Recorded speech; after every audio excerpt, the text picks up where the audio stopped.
Guys, welcome back. We're debuting a new format here. Okay, we call it Last Night on the World Baseball Classic. It's very creative. A little bit inaccurate though, because it is the last couple of nights. But listen, we've never been about precision. We've always been about getting the right vibe out there. So that's what we're going with for today. Let's talk about the big story, which is that the Netherlands is too. I'm just kidding. The big story is Australia versus Korea, a matchup that, frankly, I think almost everybody in the world, except for you, was just not holding out any hope that Australia was going to do anything in this game. Except for who was that, Tom? Let me hold on. Except for I hate Keith Hernandez. Hate him. except for Keith Hernandez. How dare you? I'm trying Listen. to stunt on people right here. You're bringing Seinfeld into it. Flex right now. May Give him I? a flex. I'm going for like Transformers, Yeah. So, may I just really fast? What I said, you could call me, Nostradamus.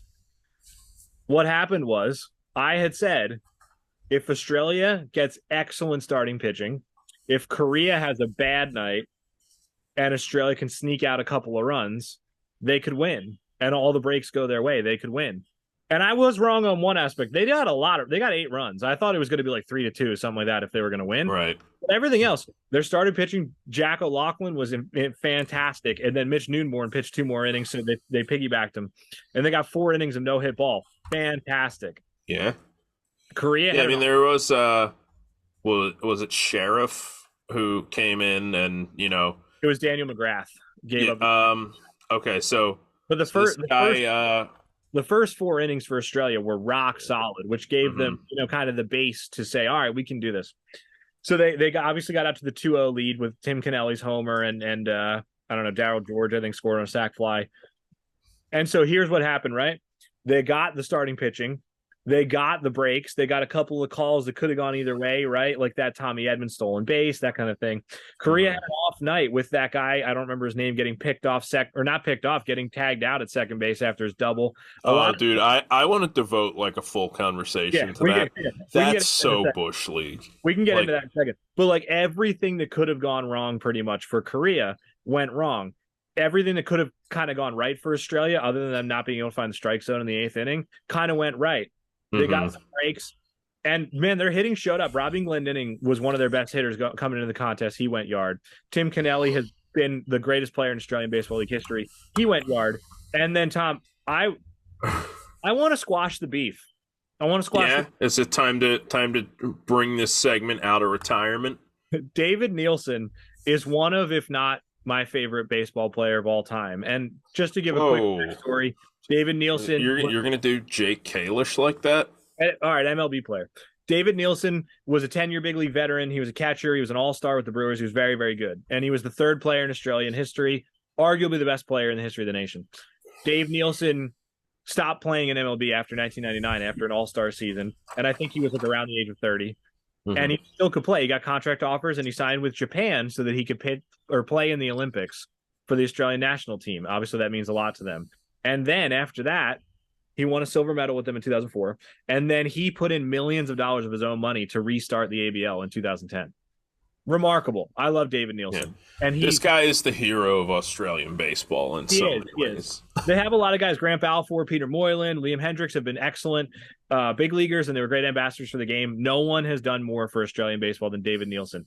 He's the manager of the national team. He obviously has the most pull of anyone in Baseball Australia, and he should. David Nielsen's their guy. However, I was a little upset. I didn't put this on the air, and I didn't tweet it out or anything, but I was upset with David Nielsen. Obviously, he's making the decisions. I'm sure he has advisors, but the ultimate decision comes out of David Nielsen. And his starting lineup, he had Robbie Perkins penciled in to catch. Robbie Perkins had a 650 OPS in the Australian Baseball League last year. The Australian Baseball League, maybe low A quality, maybe high A, right? Yeah. I mean, they're a fine league. I like watching the ABL, but not a particularly high level league compared to, KBO, NPB, MLB. Right. Robbie Perkins also 28, so it's not like, He doesn't have Not anything like going he's a for him. prospect. Well, and here's the problem. If catching's just a problem, okay, fine. But they have a guy named Alex Hall, who's 23. He struggled in the minor leagues, but he had an OPS over 1,000 in the ABL this past year. He was the MVP. That's your catcher, right? That's your catcher. And they've got some powerful bats from the left-handed side, like Jordan McCardle, Jake Bowie, that I figured would be their DH, and Rickson Wingrove at first base. And so Right. Sean Spradling, we keep mentioning him, he went to me and he said, "Hey, can you give me a projected lineup for Team Australia? I'm trying to, do my graphic." And so the lineup I gave him had roughly the lineup that they put out there. I didn't have Logan Wade in it, shortstop, and I actually didn't have Tim Kennelly in the outfield. I didn't think they would start him, but Right. I was wrong on that. I'm not an expert on Team Australia by any means. I just know more than I think the average American. But Right. here's the thing. Robbie Perkins never crossed my mind. I figured he was the third catcher. He's probably a good locker room guy. He's a veteran. That's why he's on the team. And so I said, Alex Hall is going to catch. They're going to put probably McCardle or Bowie at DH, and that's the way to do it. And when I saw their lineup came out, and I went, they're starting Robbie Perkins. Can you believe this? This is ridiculous. And I was like, I love Dave Nielsen. Maybe the game's passed him by. And in fairness to me, Dave Nielsen did make some questionable decisions last night. He left in McGrath to face Korea's like power hitting right-handed hitters. That didn't work out. He left a couple of their relievers like Stephen Kent and Will Sheriff when they just could not find the strike zone. Like Dave Nielsen didn't manage a perfect game, but Dave Nielsen put in Robbie Perkins, and Robbie Perkins hit a 3-run moonshot. Yeah, Robbie Perkins hit like Glendinnings's home run is like the most iconic moment in Australian baseball history. And I looked it up on MLB.com. It had a plus 46% win probability. Perkins was the backbreaker. That was the point where we were like, oh no. Like, wow, it actually looks like Australia might win this. They made it close. They made it closer than they should. Yeah, I mean, listen, Kent went out there and I posted this on the Twitter account. The interesting strategy. The pitch selection was everything in the dirt, a foot outside. I probably would not have done that if I were in his shoes, but who am I to judge? Kent really didn't get it done, but they kind of tight-roped through the 8th inning. And frankly, Kent got a big strikeout to end the 7th. Yeah, true. But to be fair, we should talk a lot about how Australia came to play. Some of what we have to talk about is that Korea kind of didn't. Korea. Okay, I want to say this. I am not an expert on Korean baseball. I know obviously Lee. He's like their best player. Yeah, and I know. He's one of the best players in the tournament. Right, from what I'm told. I'm not super familiar, but I know who he is. I remember Byung-ho Park from the Twins. I'm familiar with Ha-Sung Kim, obviously, Tommy Edman, Kwang Young Kim, right, the MLB guys. Yeah. I don't really know who anybody else is. So I was talking to Odell during this game, and he was good. He was livid. Oh, dude. His Twitter feed was radioactive. And I'm taking Odell's word for it, right, because I don't know anything about anything. But from what Odell was telling me I was like, oh, you're questioning some of the bullpen, and he was like, no. It's not that I'm like, oh, that was interesting. I would have gone with somebody else. It's everyone staring at their television going, how do you put that guy in? And I'm just taking Odell's word for it. I don't know. Right. I'm wondering if it was like they went in expecting this not to be a game where they had to, go all out, and then it turned into one, and they just weren't ready for it. Maybe it's interesting because I remember I was reading an article and it was about the Korean, preparation for the World Baseball Classic. And the guy basically wrote that they are fairly certain they're not going to beat Japan, as is everyone else. So they went, okay, we don't have to beat Japan to move on. We just have to beat Australia, China, and the Czech Republic. And China, that's true. Right, China and the Czech Republic, you can do. So they were like, all right, we got to beat Australia, and then we kind of punched our ticket. So they went, we'll throw our best guy, Kwang Young Kim, against Australia. And basically what he was saying was, the Korean managers of the impression that Australian pitchers struggle with sharp vertical movement, right? And so, you mean Australian hitters, right? Australian hitters, yeah. And so they're basically saying, looping curveballs like 12-6, that kind of thing, splitters, sinkers, that, anything that breaks sharply downward is what Australian hitters struggle with. I don't know. I'm not a scout. I'm assuming that's correct. Yeah, But that's some real in the weeds stuff that's hard to know unless you watch every game. well, here's the thing. I was watching the game with that in mind, and they were flailing at stuff in the dirt, man. Yeah. And I was like, wow, this guy did his homework. He came to play. But one thing I noticed, they pitched a different guy. I can't remember who what the name. Dude, It's this guy Ko. What's his name? The Korean names. Young Pyo Ko. Thank you. But I noticed Kwang Young Kim, by all accounts, is their best pitcher, and they're now pitching him against Japan in a must-win game. Why did they not throw him against Australia in really the only game you needed to win? Which I thought was interesting. It almost kind of strikes me as like, you ever see when somebody tries to get too fancy? And this happens in all kinds of things. Like, you're like, oh, well, maybe if I do this, maybe if I take a little risk here, maybe I'll win 3 games instead of 2. Maybe we're looking at that first spot. Could be. And it's kind of like letting the perfect be the enemy of the good. Right. It could be that. But but also like, I mean, what does Kim throw? Does he have this pitch that evidently the Australians are not going to be able to hit? I don't know, man. You know what it is. I don't know why I brought it up. I'm out of my here. But so one, I mean, like Glendening got an absolute hanger. Yeah. And he, did what you're supposed to do with it. He hit it like 30 rows into the stands. I'm pretty sure Perkins got a hanger also. Yeah. I saw them swing through a couple of hangers. Like, these were not great pitches. Yeah, I noticed the Korean relievers throwing a lot of just cement mixers up there. Yeah. And Australia just swinging through some of them. But yeah, I just want to say that game, that was one of the greatest baseball games I've ever watched. And it wasn't because it was like technically flawless and there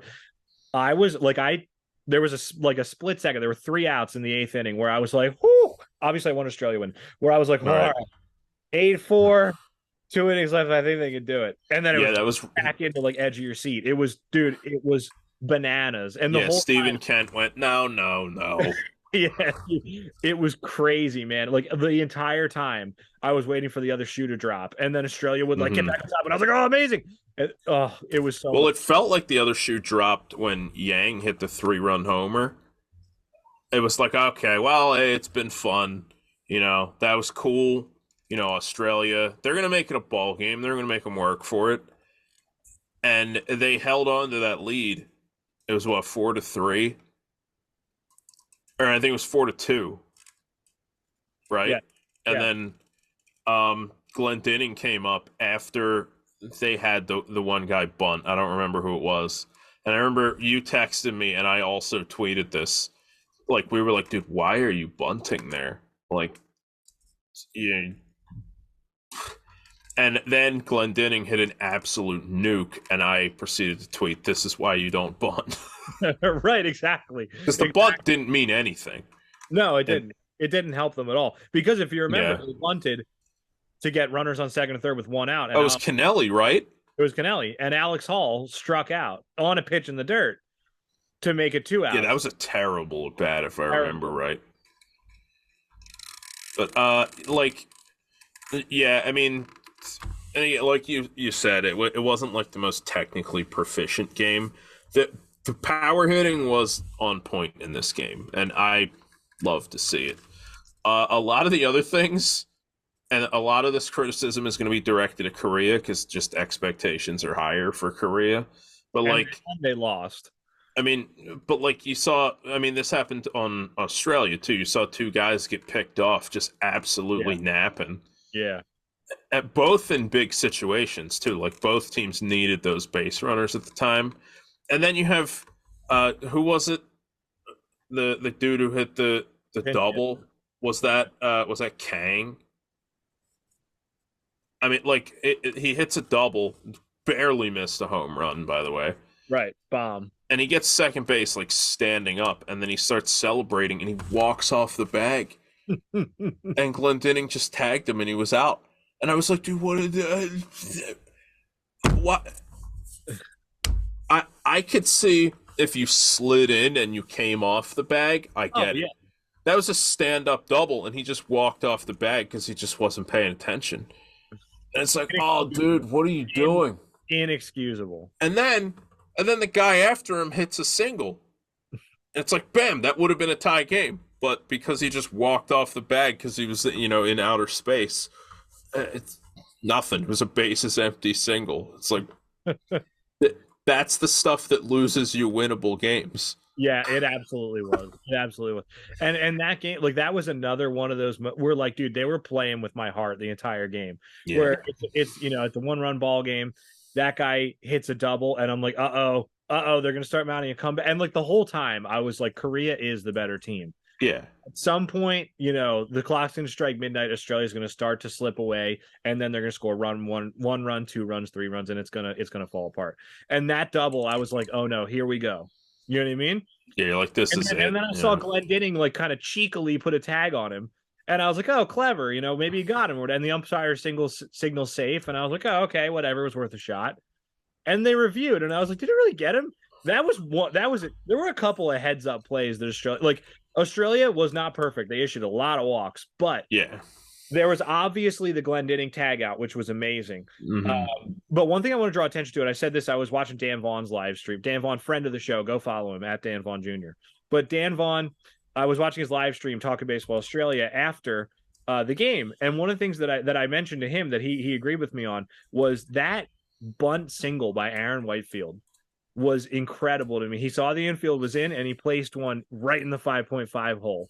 Mm-hmm. And it ended up, it got Darryl George up to second base, and then they got the runner, they got him over, got him in, and Darryl George, first run of the game. And that was a missed opportunity. They had runners on the corners. They could have scored another one, but Aaron Whitefield with a heads up play. And that was the kind of thing where it was like, you have to do that. If you have any chance to beat Korea, you have to manufacture runs. And obviously they won the long ball really, but it's like any advantage you can get, you got to take. I think that's, and I will never 100% endorse bunting. I hate bunting. I think it's stupid. I don't really want to watch it. But in a situation like that, if you see like they're giving you an opportunity where like, dude, if you get a good bunt down and you have a guy who can bunt and he's going to beat it out, I have way less of a problem with bunting for hits than I do with sacrifice. I have no problem with bunting. Yeah, bunting against the shift is great. Like Aaron Whitefield, you can fly and you can lay a butt. Go ahead, man. You see the defense is playing you a certain way. Go ahead. I think Tim Kennelly, who had just gone yard earlier. Although the one thing that I want to say, and obviously, I'm sure an interview will come out about this at some point or something, but I wonder, and Dave Nielsen's kind of an old school guy, so it could just be that he gave him the bunt sign and Tim Kennelly, went for it. Right. I wonder if Tim Kennelly's such a team player and such an old, because he's like 36 years old. He's not going to make the big leagues, I wonder if like such a team player that he looked at it and he was like, I'm getting the bunt down. I'm getting the guy over. You know what I mean? Like I wonder if he gave himself the bunt sign. Maybe an interesting storyline to see come out, because otherwise I just don't understand why you'd have the guy who went yard for you his last at bat. Right. In a but we don't need to keep going on about it. Australia I mean, friend of the show, Odell, we're sorry. It's not looking good for Korea. Well, frankly, I was really looking forward to, Korea kind of redeeming themselves because they sort of fell on their faces last time too. Although the one fun thing about, obviously the whole thing's fun if you're an Australia fan, but this does make Japan and Korea have an intense rivalry, as we know. But the one thing about it was Japan and Korea were likely going to move on, and their game wasn't really going to mean anything. We expected Japan to win anyway. We expected Korea to win the ones. Now Japan and Korea it's for all the marbles, Tom. Like obviously if Japan loses, it can be a messy 3-way tie, and we'll see what happens. But if Japan wins, Korea's pretty much toast. So it's gonna be interesting. Korea's moved up their best guy. They're gonna pitch Kwang Young Kim. I'm not sure who Japan's gonna pitch, but obviously it's gonna be an amazing starter. So I think you wanna look at this if you're Korea or if you're a Korea fan. That game's a massive, it's such a slap in the face. Like, dude, you have to wake up. Like the whole time I was observing, like, dude, this Korea team, they're not really hitting that well. Like they picked it up later. But they were just kind of like not firing on all cylinders in any way, and they have to pick it up like now or they're going to be out again. Yeah. And They now have to do to Japan what Australia just did to them, which as yeah, is very difficult to do. yeah, that's an entirely different beast than, upsetting Korea. It is. It But is. speaking of teams who kind of they need a little bit of a wake up call. The other big story right now is that Cuba, who a lot of people thought was going to do very well in this tournament, they didn't get all the major leaguers they wanted, but they have Yoan Moncada, they have Luis Robert, they have a pretty good team just domestically. They're putting a good team out there. They're 0-2, and frankly, I don't really see how they advance at this point. Like, of all the teams that I thought were... The only way they advance is if the Netherlands and Italy both lose 2 games. Right. No, not even, because those two would still have the tiebreaker. I don't know. They could theoretically advance, I think. Well, but because Netherlands at least has a tiebreaker. Well, Italy beat and them. And Italy beat them, yes. Yeah, so you know what? Yeah, I think they might be officially out. No, I think since each team has 3 games left, they would have to win all 3, and Italy and or Netherlands would have to lose all 3. Right. But, I mean, either way, this is a major, Team Cuba stepped on a rake in this tournament. Well, I had them, where did I have them ranked in my power rank? I think I had them 8th. I expected this team to be like a candidate to, end up in the semifinals. I didn't think it was super likely, but they could. It stands right now, I mean, Cuba's arguably the biggest disappointment of the tournament, until we see how Korea plays out. I had Cuba ranked 9th. They did not play Can I flex again, Tom? Yes. Yeah. So I remember we talked about this with Sean and we talked about this with Phil. And you were of the same opinion. You guys all said Cuba they've gotten major leaguers, they've got a strong domestic scene, which is all true.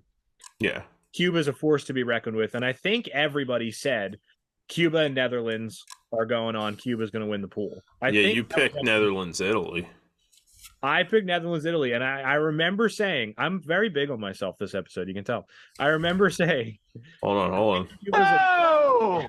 I thought that Cuba was a little bit of a paper tiger, and I think Italy and the Netherlands are very similar teams. They have strong offenses, right, and they have pretty thin pitching staffs. I think Italy has a little bit better of a pitching staff than the Netherlands, but I think Netherlands has a little bit better offense than Italy. So that's going to be a really interesting. And these are all top-heavy teams. One way or the that's going to be a super interesting team to see who wins the pool or a game. I mean, but I remember looking at both of those teams and going, Cuba has Robert now. They have Moncada. They've got guys like Roenis Elias. I like it.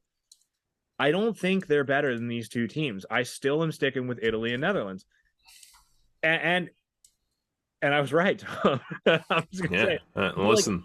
I did. I kind of expected exactly what happened, where I was like, I like Cuba. They've got some really interesting players. They've got those 3 really good NPB pitchers on top of all their MLB guys.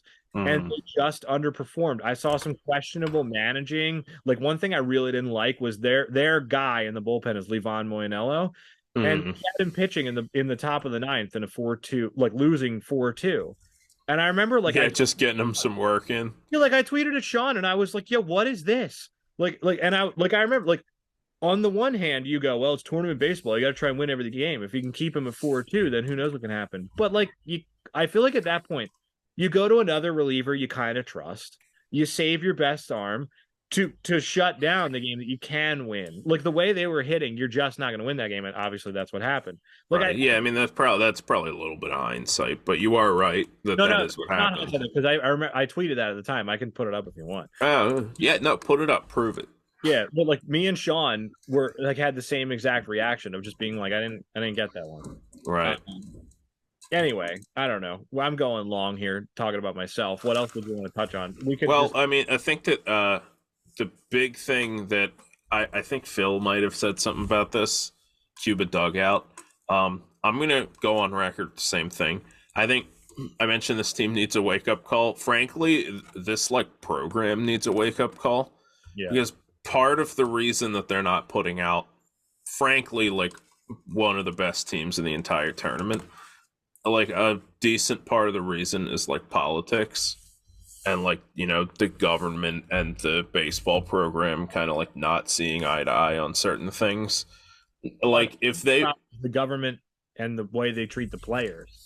Right, yeah, and you have players who don't like the government and will never play for Team Cuba as long as that government's in place. There might not be anything you can do about that, but that's not the only thing at play here.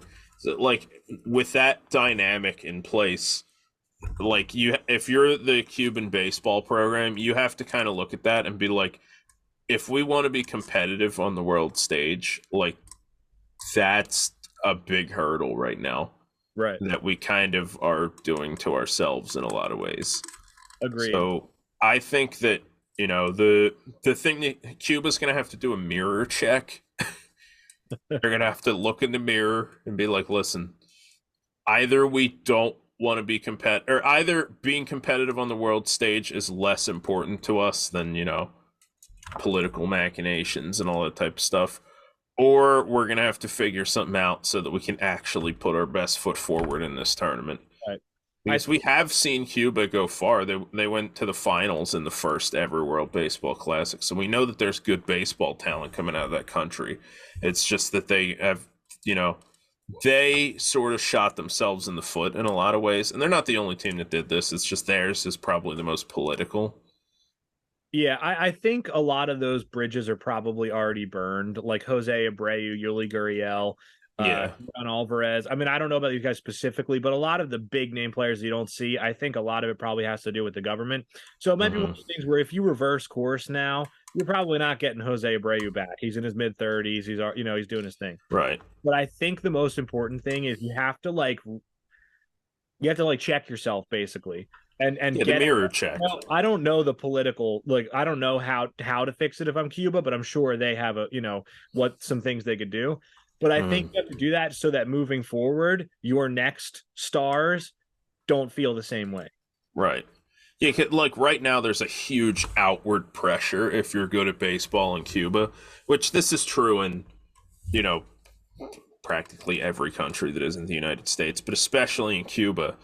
Because, there's also the pressure of like, I got to get the hell out of this like government before, before something bad happens. And like, yeah, that in addition to the fact that you can come to the United States and make way more money, like they're going to lose their best players. And then the political reasons are why they don't want to come back and play in a tournament like this. So that's something they're going to have to hash out. It's too late for them now. I don't. Do they have a 0% chance of advancing? No, but it's not all that much higher than that. Yeah, I don't see it happening. And they're not playing like the kind of team that's going to go on a run.